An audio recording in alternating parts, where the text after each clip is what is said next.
Eu quero contar uma história conhecida, talvez você saiba já. A história de um homem que foi criado de um modo extremamente cristão. Os pais, até com zelo pela educação do filho, decidiram que não enviariam o filho para a escola convencional, educaram o filho em modelo de homeschooling. A própria mãe alfabetizou o filho.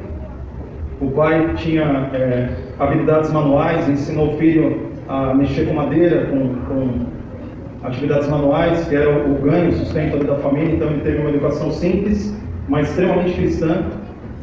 Se tornou um homem e teve um ministério extraordinário. Não foi um pastor dentro da obra institucional, mas pastoreava pessoas e ministrava, atendia às necessidades, fazia obra médico-missionária. Teve um ministério inigualável. E até um dia que ele foi pregar em uma igreja, e após pregar na igreja, a mensagem escandalizou aqueles ouvintes. E porquanto que durante a mensagem todos admiravam a maneira que ele falava, no desdobramento da mensagem, a mensagem escandalizou tanto a igreja que, por mais difícil que possa para a gente assimilar, porque nós estamos no Ocidente, essa história ocorreu no Oriente, expulsaram aquele homem da igreja e pretenderam matá-lo. Uma coisa assim até difícil da gente assimilar. Você já conhece essa história, né? Quem conhece essa história? Que história é essa? Ele mesmo. Eu convido você a abrir a sua Bíblia no Evangelho de Lucas, capítulo 4. Sabe, a trajetória de um homem e de uma mulher de Deus não raramente é mal compreendida. Ouça o que eu vou te dizer aqui. É um pouco difícil de assimilar isso, mas é assim que acontece. Nem sempre a religiosidade e a espiritualidade andam juntas. Nem sempre. Tem pessoas que são extremamente religiosas, mas não são espirituais.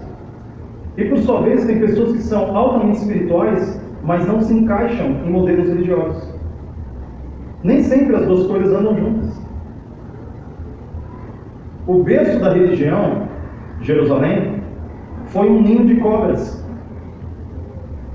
Porque Jesus disse lá em Mateus capítulo 23, Jerusalém, Jerusalém, que mata os profetas e apedreja os que te foram enviados. Olha que coisa difícil de assimilar. O berço da religião, tanto judaica quanto cristã, o local onde o Senhor Jesus foi um ministro que preparou 12 homens que pregaram o Evangelho em todo o planeta, porque de acordo com Colossenses, naquela geração, sem internet, sem aviões, sem automóveis, qualquer tipo de comunicação rápida, mas com o poder do Espírito Santo, o Evangelho foi pregado em todo o mundo debaixo do sol. Olha que coisa extraordinária para a gente, para nós nos envergonharmos, porque homens sem tecnologia fizeram mais do que nós podemos fazer com tecnologia. Isso mostra que a pregação do Evangelho não será finalizada por conta da tecnologia, mas por conta do derramamento do Espírito Santo. O que nós realmente precisamos é o poder do Espírito Santo para terminarmos a obra. Muito embora a tecnologia favoreça a pregação do Evangelho, nós não podemos nos escorar na tecnologia, achando que são satélites, TV a cabo, fibra ótica e redes sociais que vai terminar a obra. Não. O que vai terminar a obra é um povo humilhado, que confessa e abandona os seus pecados, que vive segundo o Evangelho, que vive segundo o Espírito. Esse é o povo que vai terminar a obra, mesmo andando a cavalo. Entende? Nós não podemos cair no engano de nos orgulharmos de termos televisão, rádio, isso, aquilo, outro. Isso tudo é muito bom, mas não é isso que vai terminar a obra. A gente poderia, sei lá, comprar a maior emissora do país. Não é isso que vai terminar a obra. O que vai terminar a obra é um povo cheio do Espírito Santo, como foram os discípulos do primeiro século. E é a mesma promessa que Deus tem para o último século. Deus prometeu que a primeira chuva, que era a chuva temporânea, produziu um efeito, e haverá uma nova chuva chamada chuva serôdia, que produzirá um efeito. E esse local é chamado Jerusalém. que foi o berço da região, infelizmente também foi um covil de cobras, um ninho de cobras, um covil de lobos. Porque o próprio João Batista, quando estava diante daqueles homens que estavam pretendendo ser batizados por ele, João Batista, cheio de Espírito, olhou para aquele povo e falou assim: vocês parecem uma raça de víboras. Então, com essa mensagem, eu quero tentar sintonizar a realidade de que nem sempre religiosidade anda com espiritualidade. Que bom que seja assim, mas nem sempre é assim. E entre um ou outro, é melhor você ser uma pessoa altamente espiritual, e mesmo que você não tenha muitos trejeitos religiosos, mas seja altamente espiritual, do que alguém exageradamente religioso, mas que é zero de espiritualidade, como foram os fariseus. Homens extremamente religiosos, cheios de métricas, de ordenanças, de tradições, sabiam a hora de levantar, de sentar, de fazer, de acontecer, de lavar, cerimonialismo, eram altamente religiosos, mas foram incapazes de reconhecer que o Senhor Jesus Cristo era o Filho de Deus encarnado. Entende? E aqui no Evangelho de Lucas, capítulo 4, acontece essa coisa escandalosa. Essa coisa escandalosa. Verso 16 em diante diz assim: indo para Nazaré, onde fora criado, entrou num sábado na sinagoga, segundo o seu costume, e levantou-se para ler. Então lhe deram o livro do profeta Isaías, e abrindo o livro, achou o lugar onde estava escrito: o Espírito do Senhor está sobre mim, pelo que me ungiu para evangelizar os pobres, enviou-me para proclamar libertação aos cativos e restauração da vista aos cegos, para pôr em liberdade os oprimidos e apregoar o ano aceitável do Senhor. Tendo fechado o livro, devolveu ao assistente e sentou-se, e todos na sinagoga tinham os olhos fitos nele. Preste atenção que haverá uma mudança no quadro. Você vai reparar que nos versos todos tinham os olhos fixos nele, todos se maravilharam da sua mensagem, todos estavam encantados até que aconteceu algo. Acompanhe o verso 21 em diante. Então passou Jesus a dizer-lhes: hoje se cumpriu a escritura que é capaz de ouvir. Todos lhe davam testemunho e se maravilhavam das palavras de graça que lhes saíam dos lábios, e perguntavam: não é este o filho de José? Disse-lhes Jesus: sem dúvida citar-me-eis este provérbio: médico, cura-te a ti mesmo. Tudo que ouvimos ter se dado em Cafarnaum, faz-o também aqui na tua terra. E prosseguiu: de fato vos afirmo que nenhum profeta é bem recebido na sua própria terra. Na verdade, eu vos digo que muitas viúvas havia em Israel no tempo de Elias, quando o céu se fechou por 3 anos e 6 meses, reinando grande fome em toda a terra. E a nenhuma delas foi Elias enviado, senão a uma viúva de Sarepta de Sidom. Havia também muitos leprosos em Israel nos dias do profeta Eliseu, e nenhum deles foi purificado, senão Naamã, o sírio. Todos na sinagoga. Olha que coisa.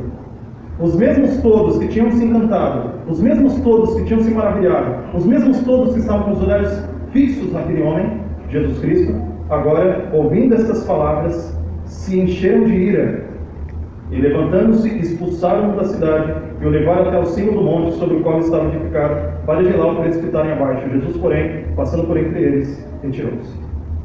Que texto é esse? Aquela igreja se escandalizou no Messias. Qual foi o escândalo? É importante entender que o Evangelho de Lucas foi escrito pelo único não-judeu que está registrado no cânon bíblico.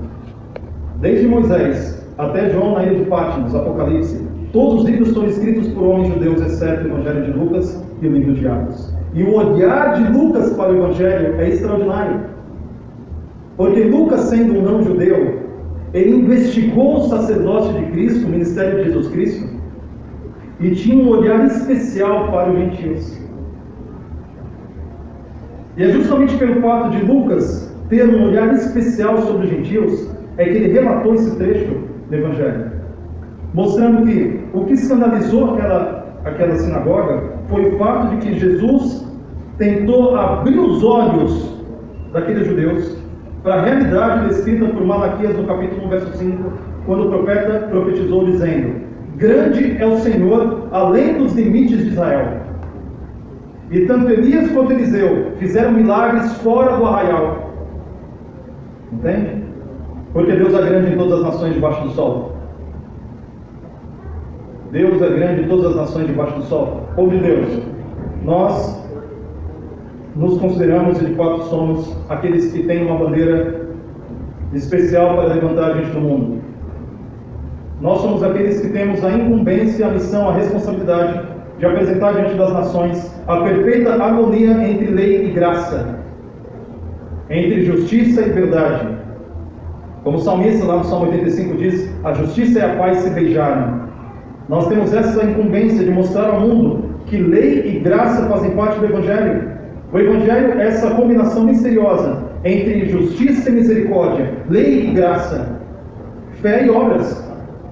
Nós somos um povo que devemos alertar as pessoas de que, muito embora sejamos salvos pela graça do Senhor, somos convidados para sermos obedientes aos mandamentos de Deus. Nós temos uma mensagem diferenciada. Nós temos uma mensagem que não é compreendida. Nós temos uma mensagem que é estigmatizada. Muitos lá fora nos chamam de seita. Muitos lá fora não compreendem o ministério de Ellen White, por exemplo. Uma grande maioria não consegue discernir que sim, em pleno século XXI, andando na contramão do mundo, o sábado ainda é o dia do Senhor.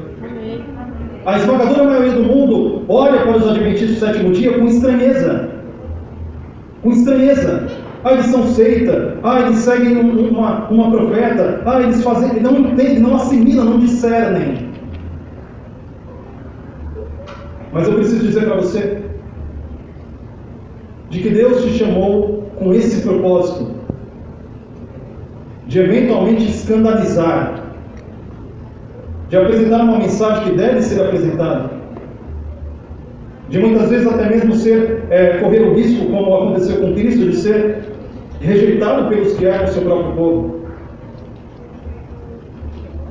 E eu também preciso fazer um alerta. Muitas vezes você pode encontrar um homem de Deus, uma mulher de Deus e não entender. Muitas vezes você pode até, na verdade, sentir raiva de um homem e de uma mulher de Deus, porque ele não se encaixa, eventualmente, nos seus padrões de religião. Porque não raramente homens espirituais quebram protocolos religiosos. Não raramente homens espirituais não se encaixam em padronizações, não se encaixam em quadrados religiosos. E eventualmente são mal interpretados. Jesus, quando estava diante daqueles homens, eles ficavam observando Jesus. O tempo todo eles ficavam observando Jesus. E eles viram que Jesus não lavou as mãos cerimonialmente. Não era lavar a mão com água e sabão, álcool gel, como a gente faz hoje. Era todo o cerimonialismo religioso. E Jesus simplesmente quebrou esse protocolo, sentou com os discípulos e começou a ler. Então os homens disseram: por que vocês, seus discípulos, não guardam as tradições dos anciãos? E Jesus falou: vocês são hipócritas, porque vocês negligenciam o mandamento de Deus e guardam a tradição dos homens. E quiseram matar Jesus. Eu preciso te fazer um alerta. Eventualmente você pode ver um homem, uma mulher espiritual que tem algumas sérias dificuldades para se encaixar em padronizações, mas ele é um homem, uma mulher de Deus. E você precisa discernir no Espírito. Precisa discernir no Espírito.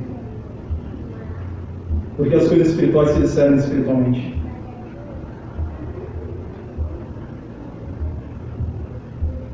Essa foi a mensagem de hoje.